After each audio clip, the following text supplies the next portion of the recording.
Hi welcome to our YouTube channel. మాకైతే ఇక్కడ బెంగళూరులో డైలీ వర్షమేనండి. మార్నింగ్ కురుస్తుంది, మరి మా ఎండ కాస్తుంది, మధ్యాహ్నం ఈవినింగ్ అయితే మరి వర్షం కురుస్తుంది. ఇలాంటి టైంలో మనం ఏదైనా స్నాక్స్ తింటే బాగుంటుంది టీతో పాటుగా. ఈరోజు కొత్తగా నేను వెరైటీగా ఏదైనా ట్రై చేయాలని అనిపించింది.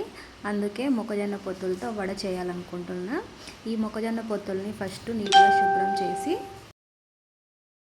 ఆ మొక్కజొన్న పొత్తుల్ని బాగా మిక్సీకి వేయించి దానికి స్పైసీగా ఒక మిక్సీ జార్లో కాస్త కొత్తిమీర, మూడు పచ్చిమిరపకాయలు మిక్సీకి వేసి గరుకగా పట్టించి దానిలో కలుపుకొని తర్వాత దాంతోపాటు పించ్ ఆఫ్ సాల్ట్ అలాగే పించ్ ఆఫ్ బేకింగ్ సోడా వేసి బాగా కలుపుకున్న తర్వాత దాన్ని ఇంకో సైడు ప్యాన్ పెట్టి ఆయిల్ బాగా హీట్ చేస్తున్నాను. ఇంకో సైడు అలాగే కాఫీ కూడా సైడ్కి పెట్టేసుకొని దాంతోపాటు చూడండి ఇలా వేస్తున్నాను.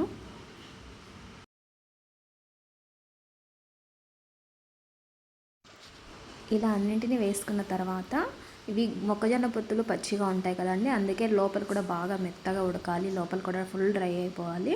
అందుకే కొంచెం మీడియం ఫ్లేమ్లో పెట్టి బాగా ఉడికించిన తర్వాత ఫైనల్గా ఇలా వస్తుందండి.